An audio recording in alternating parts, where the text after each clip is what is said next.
I flew to Los Angeles without warning, dreaming of a joyful reunion, but found my daughter dying alone in intensive care. Meanwhile, her husband was partying on a luxury yacht, spending my money on champagne and entertainment. Enraged by his betrayal, I left him penniless. An hour later, he lost his mind, and that was just the beginning.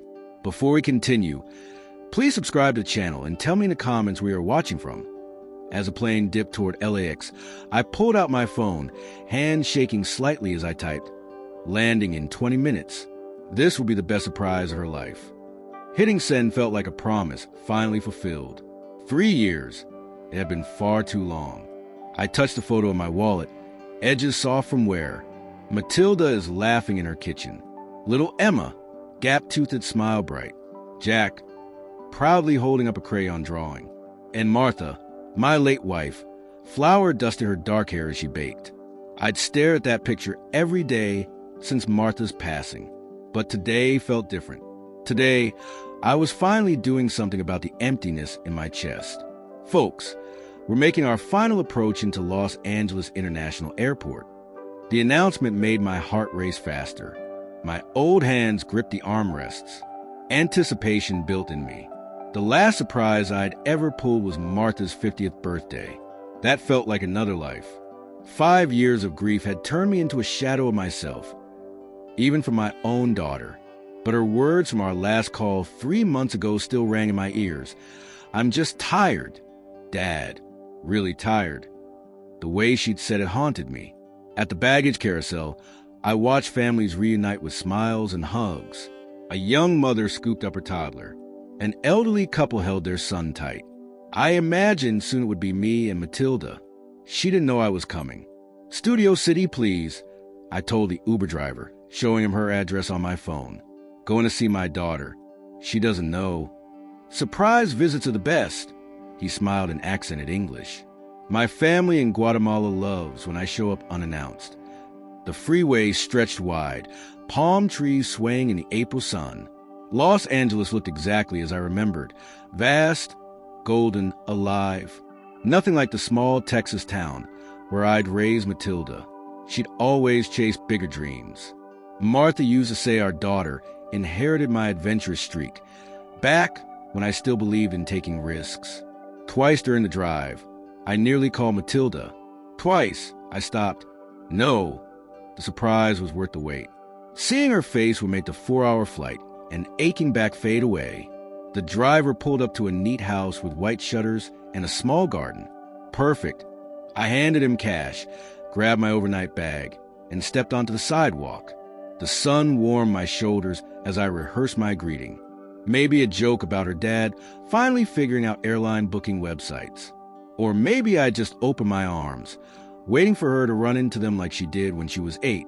From my bag, I pulled out the gift I'd made for her, a hand-carved wooden jewelry box for her grandmother's ring. Something to pass down to Emma one day. Martha would have loved seeing that tradition kept alive. I pressed the doorbell. The familiar chime echoed inside. Silence. I pressed it again, holding longer. Still quiet. "Matilda, it's Dad," I called, knocking on the frame. Maybe they were upstairs, maybe in the backyard. Kids can be noisy. They just hadn't heard, but silence lingered. I stepped back and studied the house. The rose bush near the window had browned, petals scattered like confetti on the walkway. When had she stopped tending them? She used to send me photos of her roses every spring. I circled to the backyard. Dust covered the patio furniture. The vegetable garden was nothing but brittle stems. A child's tricycle lay on its side, one wheel lazily spinning in the breeze. Back at the porch, I noticed a mailbox overflowing. Envelopes, packages, even a box of Gary faded from sitting in the sun. The most recent postmark was 10 days ago. My heart began pounding harder. Something was off. I cupped my hands against the living room window. Curtains drawn. No light, no movement. But I saw familiar shapes inside. Matilda's art easel. Jack's toy cars on the coffee table. The house felt frozen, abandoned. "Excuse me, are you looking for McCoys?" I spun around. An elderly woman in a sun hat, gardening gloves on, stood holding shears. Yes, I'm Harley Sims, Matilda's father. Have you seen them? She wiped her forehead, thinking, now that you mention it. No, been quiet over there. Usually the children here, but she trailed off, frowning. Is everything okay? I'm sure it is. My voice cracked, unconvincing even to me. Maybe they're on vacation. She didn't look convinced either, but nodded. Well, I hope so. Such a sweet family. As she returned to her yard, I sank onto front step, clutching the jewelry box. None of this made sense. Matilda would have told me about a trip, and Gary, obsessed with social media, would have posted pictures. I pulled out my phone, checking Matilda's Facebook. Her last post was 6 weeks ago, Emma's school project. Before that, nothing for months. My daughter, who once shared every dinner, every weekend moment, completely silent. The afternoon shadows grew long as I sat there, staring at the lifeless house a jogger passed by, earbuds in, lost in her own world. Somewhere nearby, the hum of a lawnmower filled the air, ordinary, comforting, and completely out of sync with the dread tightening in my chest. I bent down to check under the welcome mat, then ran my hand along the edge of a flower pot near the door. No spare key. The doorknob rattled in my grip, but stayed locked. Come on, Harley, I whispered to myself, trying to steady my nerves. Stay calm. There's an explanation. But as I sat on that porch, surrounded by neglect and silence, I couldn't shake the sinking feeling that this wasn't just an empty house. It was time to call Matilda. My thumb hovered over her contact before I pressed it, listening to each ring with growing tension. Once, twice, 3 times, then voicemail. Hi, you've reached Matilda. Leave a message and I'll get back to you soon. Her cheerful recorded voice cut through me. I hung up and redialed. Same thing. By the 3rd attempt, I was determined to leave a message, until someone finally picked up. Hello. The voice was Matilda's. Male, calm, professional. Matilda, this is Dad. I'm in Los Angeles. I want to surprise you, but no one's home and... Sir, this is Dr. Rivera from Cedars-Sinai Medical Center. Are you a family member of Matilda McCoy? The world tilted. My grip on the phone tightened, the other hand clutching the porch railing for balance. What? Yes, I'm her father. Why do you have her phone? Where is she? There was a pause, heavy and endless. Mr. Sims, I'm very sorry to tell you, your daughter is in our intensive care unit. She's been receiving treatment for advanced cancer. Her condition is critical. The words struck like blows. Cancer. Critical. My vision blurred at the edges. No, that's impossible, I stammered. We talked just 3 months ago. She was fine. She was just tired, chasing the kids. Sir, I know this is hard to hear, but stage 4 cancer can move fast. And sometimes patients, they don't always tell their families right away. She's been with us for several weeks. Suddenly everything clicked. The dying garden, the overflowing mailbox, the silent house. Where's Gary? Her husband? Where are my grandchildren? I'm afraid I can't share details with others, Mr. Sims. Confidentiality. But I strongly urge you to come to the hospital right away. Your daughter has been asking for you. My hand shook so badly I nearly dropped the phone. Give me the address. Cedars-Sinai Medical Center, 8700 Beverly Boulevard. Ask for the Oncology Intensive Care Unit. Dr. Rivera. The line went dead. I stared at the phone in disbelief. The sun blazed overhead, too bright, too normal for a world where my daughter was dying, and I hadn't known. 3 months ago, she told me she was tired. Just tired. And I brushed it off, too busy drowning in my own grief to hear the truth behind her voice. The wooden jewelry box slipped from my lap, clattering onto the steps. Martha's ring was supposed to be passed down to Emma one day, but what if there would be no someday? What if I was already too late? I lurched to my feet, head spinning, and stumbled toward the street. A cab. I needed a cab. The hospital's address burned in my mind. 8700 Beverly Boulevard. Oncology ICU. A yellow taxi slowed to the curb. I flung open the door and slid inside. Cedars-Sinai. As fast as you can. The driver glanced at me in the mirror. "Traffic's heavy, sir, but I'll do my best." His eyes softened. "Emergency?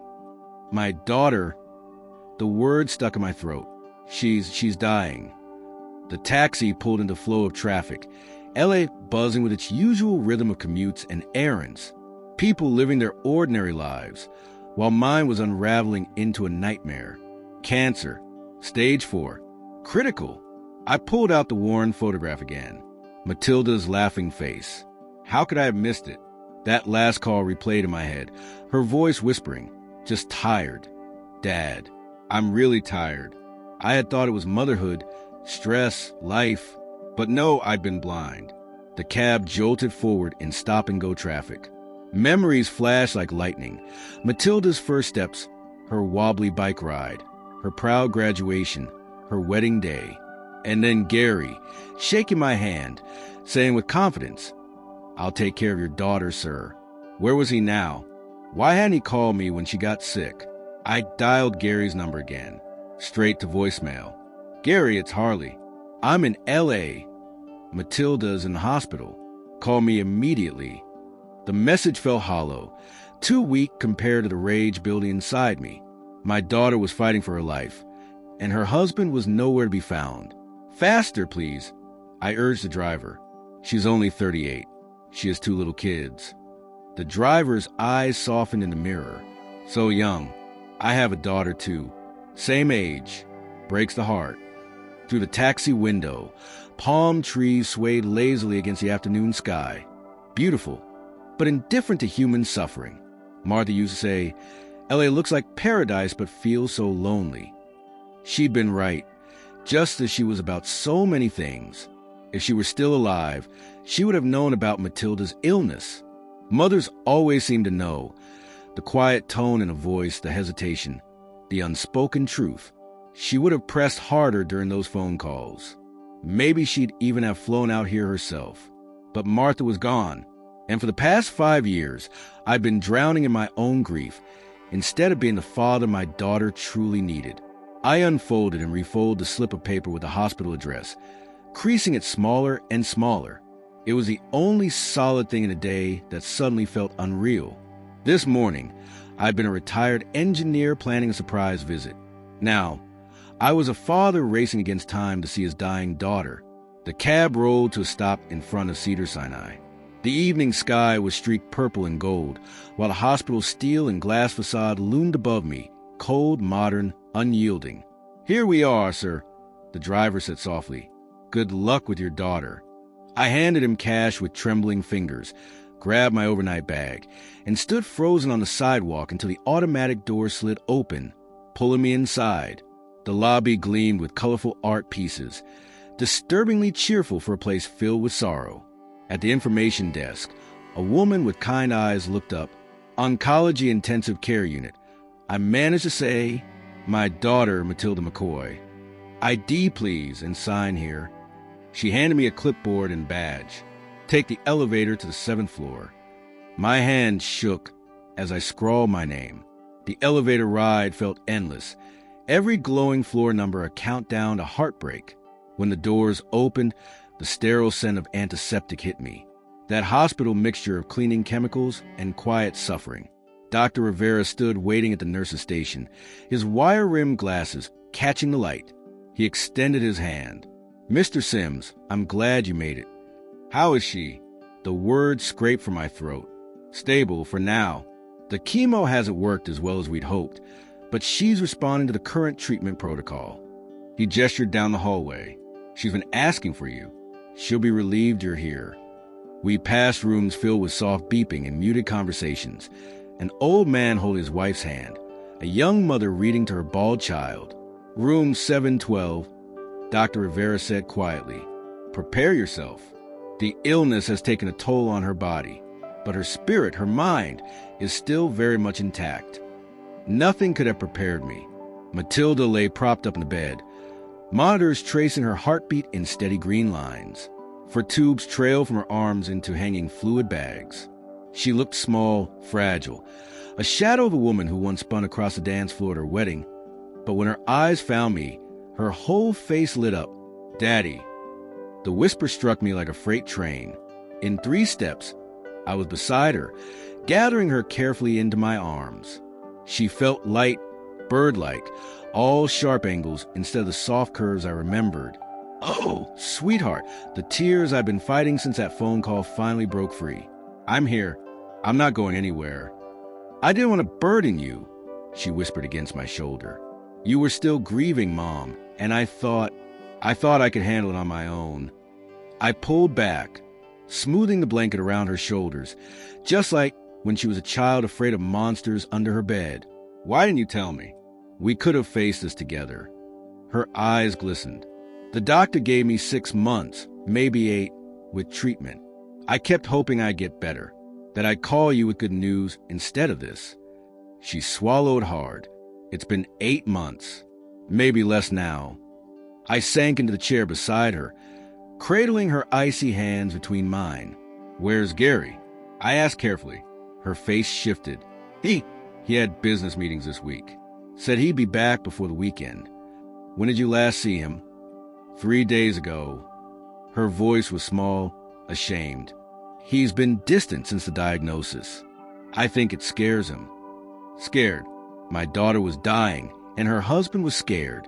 Has he been helping? With the kids? My neighbor, Emma, watches him during the day. Gary handles the practical things.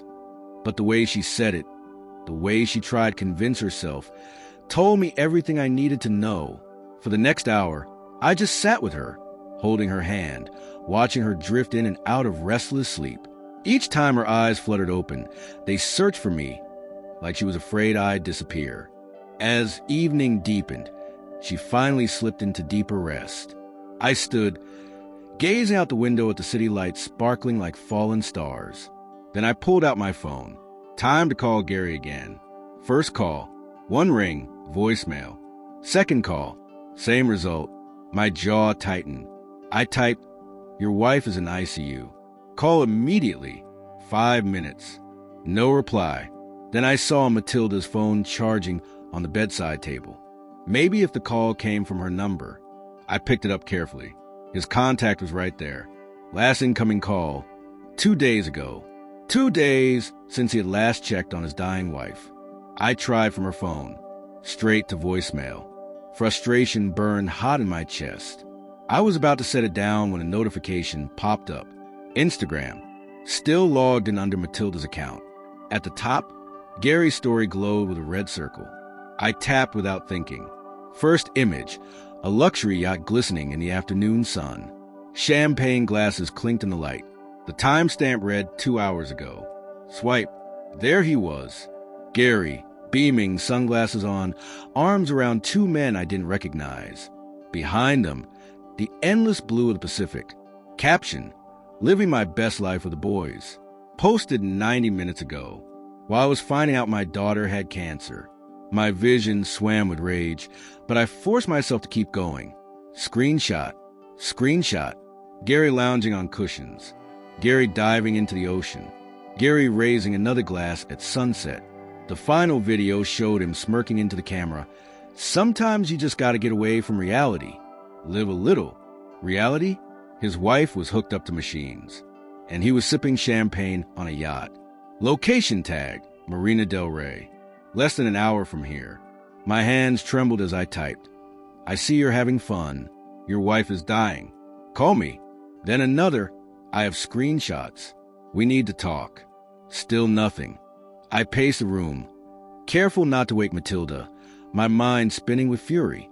I was only beginning to realize that renting a yacht like that must cost thousands every single day.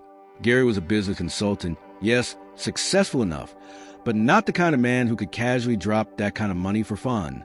So where was all this money coming from? I looked back at Matilda. Her face soft in sleep, and whispered promises I should have made long ago. I won't let him hurt you anymore, sweetheart. Daddy's here now and I'll fix this. Beside her, the monitor kept beeping steadily. Each sound a reminder of another heartbeat, another fragile moment of life, while Gary wasted his away clinking champagne glasses. How long had this gone on? How long had my daughter been suffering alone, while he pretended he was single? I turned back the phone and began screenshotting everything. Every post, every video, every smug smile. My engineering mind switched on, gather evidence, build a case, find the weak points. Gary might think he could walk away from my daughter in her darkest hour, but he'd forgotten one thing. Matilda had a father who would burn the world down to protect her. Just then, my phone buzzed. Gary's name lit up the screen. I glanced at Matilda's peaceful face once more, then stepped into the hallway. Time to finally talk. I leaned down, brushed her forehead with a kiss, and whispered, "I'll be right back, sweetheart," just grabbing a little coffee. The elevator carried me down to the ground floor, past glowing hospital signs and tired nurses on their rounds. The cafeteria was nearly empty, only a few staff lingering over late meals. I bought a coffee I didn't even want, then tucked myself away at a corner table. I pulled out the yacht photo again. Gary's smug grin, the champagne glasses, the sun catching the waves. My blood boiled hotter each time I stared at it. How does a consultant afford a $15,000 yacht rental? Then it hit me, a memory that made my chest tighten. A year ago, Gary had come to me, saying they had medical bills, house repairs, even Emma's dental work.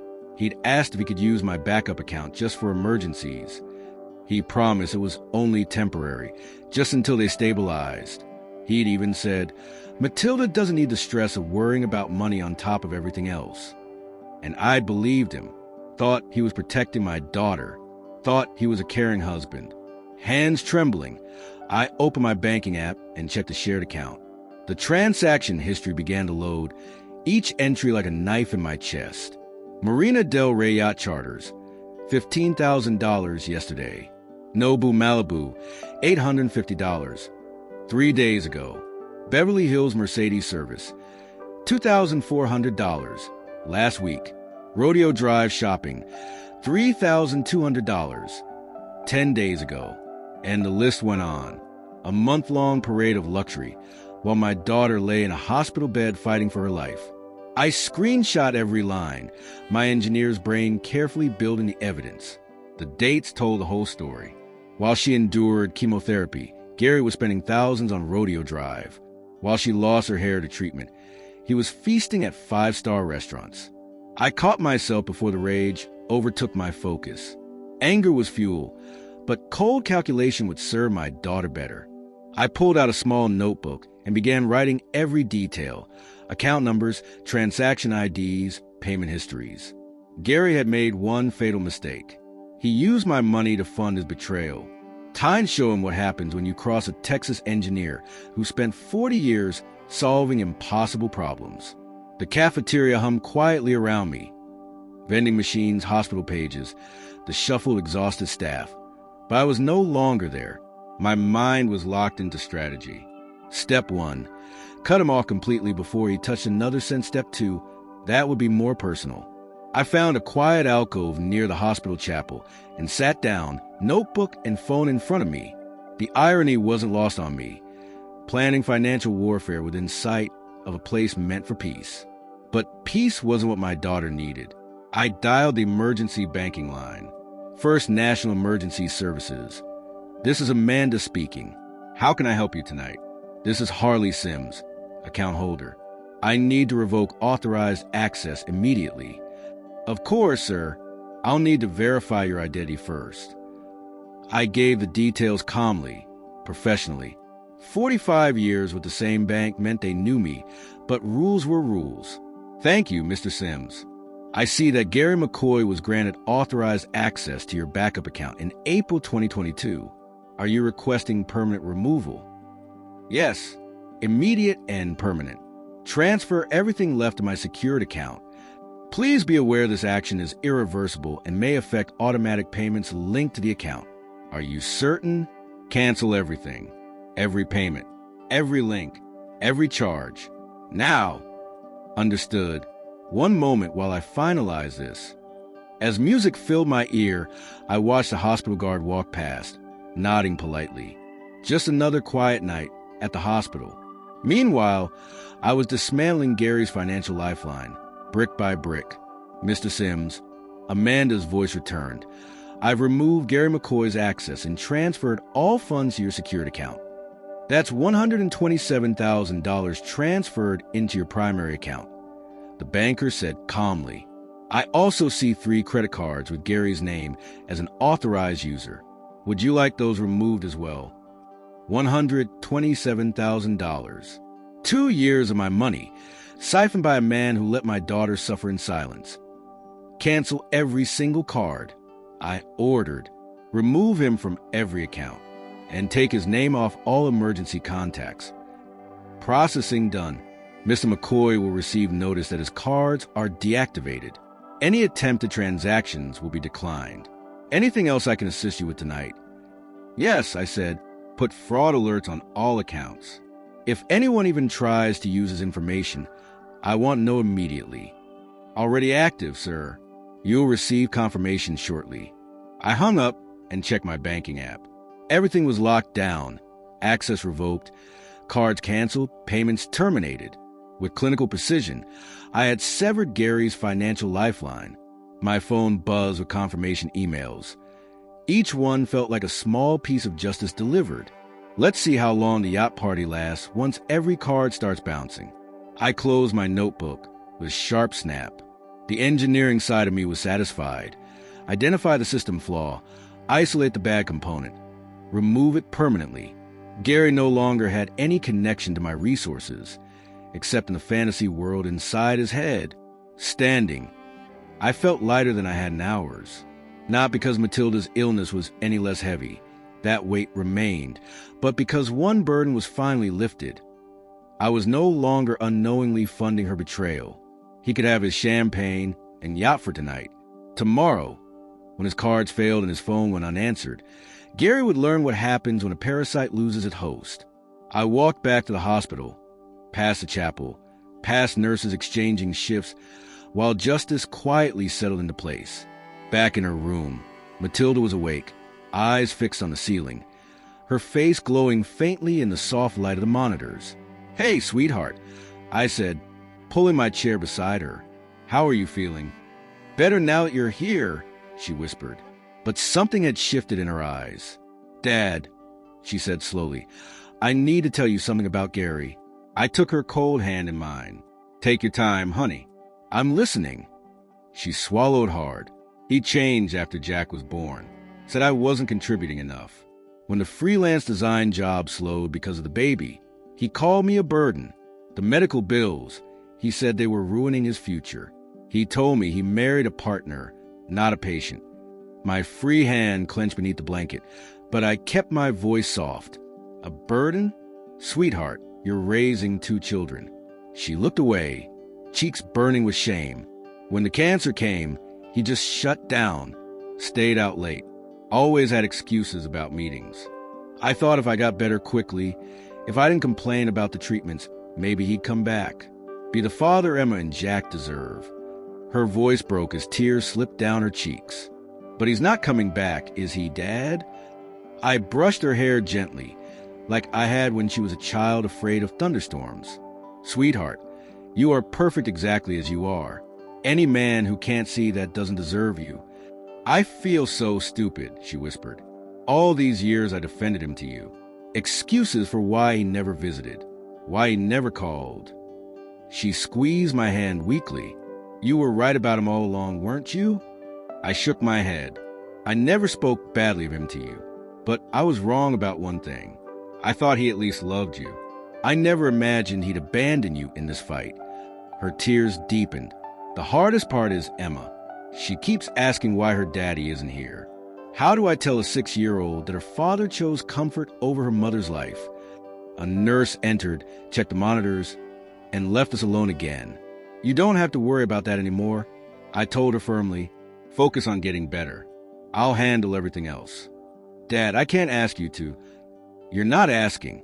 I'm telling you. Your only job is healing. Leave Gary, the money, everything to me." I kissed her forehead as exhaustion pulled her down again. "Promise me something," she whispered faintly. "Anything. Don't let anger at Gary consume you. I need my dad, not another angry man in my life." "I promise," I said softly, covering her with a blanket as she drifted towards sleep. But deep down, I wasn't sure I could keep that promise. Some betrayals don't deserve forgiveness. They demand consequences. My phone buzzed in my hand. A text from an unknown number. The area code, Marina Del Rey. I stepped a window and answered. Hello. My voice was cold. Harley, what did you do? Gary's panicked voice filled the line. My cards were declined in front of everyone. Fix this. Where are you right now, Gary? I asked, ignoring his demand. That's none of your business. Listen, old man, restore my access now while my daughter is dying in a hospital bed. And you're partying on a yacht with my money, I said flatly. On the other end, I heard laughter, music, and waves. The soundtrack of betrayal. $15,000 for a yacht rental, Gary. My $15,000. While your wife was in intensive care. You can't just cut me off. I'm her husband. I have rights. You were her husband, I said quietly. Past tense. You chose champagne over chemotherapy. You made your choice. Listen, you don't understand the pressure I've been under. What pressure? My voice hardened. The pressure of draining my account while abandoning your family? Then his tone shifted, colder, sharper. Restore my access or I'll file for divorce and take the kids. I'll make sure Matilda loses everything in court. That was it, his fatal mistake. Gary, I said in a low voice, you just made the biggest mistake of your pathetic life. Behind me, I heard Matilda's gasp. She was awake now, listening. Finally hearing her husband's true voice, selfish, manipulative, cruel. I know where you are, I continued. I know what you've done. I know exactly how much of my money you burned while my daughter lay in pain. And now, I know what kind of man threatens to steal children from their dying mother. You can't do this to me, he stammered. I have a reputation. Yes, I said, and everyone's watching you lose it. Right now. His voice cracked. Harley, wait. We can fix this. I'll come to the hospital. We can talk. I looked at Matilda, tears running down her face. Not of sadness, but of relief. She finally saw the truth. No, Gary, I whispered. We can't fix this. I could hear chaos in the background. The yacht party crumbling as payments failed. Angry voices demanding answers. The sound of a man's world collapsing. Harley, please. I can explain. I tightened my grip on Matilda's hand and pressed the phone closer. Gary, you chose a yacht over your dying wife. You chose parties over your children. You chose my money over your family's future. You made your choice. Now live with the consequences. Please, I can change. If you ever approach my daughter or my grandchildren again, I will destroy you completely. Financially, legally, socially. Everyone will know exactly what you are. Gary, you can't do this. I have rights. I'm her husband. Harley, no, Gary. You walked away from your sick wife for yacht parties. You drained money from her father to fuel your selfish lifestyle. You even threatened to take her children from a dying mother. I let the silence drag, each word weighing heavy. Harley, tell me, what court in this country would defend you now? Gary's voice broke. I've got nowhere to go. My friends won't even look at me after what happened with the cards. The yacht company's threatening to call the police. I made mistakes, but everyone deserves another chance. Harley, you had your second chance, every single day for the last 6 months. Every day you chose not to be here. Every day you chose not to sit by her side. You chose champagne and parties instead of your family. Across the bed, Matilda cried, not from grief this time, but from release. 20 years of making excuses for Gary were crumbling at last. Gary, please, Harley, I'm begging you. Just enough money to get home and we can... Harley, no. The word is cut sharp as steel. You're finished, Gary. Finished with my money. Finished with my family. Finished hurting anyone I love. He stammered something, but I hung up and blocked his number without hesitation. That click felt final, like slamming a door that should have been shut years ago. I sat beside Matilda's bed and kissed her cold hand. Matilda, whispering, "Thank you, Daddy," Harley. Sweetheart, you never need to thank me for protecting you. That's what fathers do. She gripped my hand tighter. Matilda. I was so afraid to leave him, afraid of being alone with the kids, afraid to admit my mistake. Harley, you're not alone. You'll never be alone again. And it wasn't your mistake. It was his. Every cruel word, every selfish choice, every absence, that's on him, not you. For the first time since I arrived, Matilda smiled a real smile. Harley, rest now. Tomorrow, we start planning your future. A future where no one will ever hurt you again. She drifted into peaceful sleep, machines humming steady beside her. Outside, Los Angeles glittered indifferently. But inside room 712, justice had been served. 1 year later, 2025, sunlight poured through the kitchen window of our new home in Texas, spilling gold across the hardwood floor. The sound of Emma's laughter and Jack's shouts floated in from the yard, pure joy echoing where pain used to live. At the counter, Matilda chopped vegetables, her hair grown back, her face glowing with health. No haunted look, no fear, just strength. Harley, teasing, still can't believe you're really here. Through the window, Jack tossed a football while Emma tried her best victory dance. Safe, whole, happy.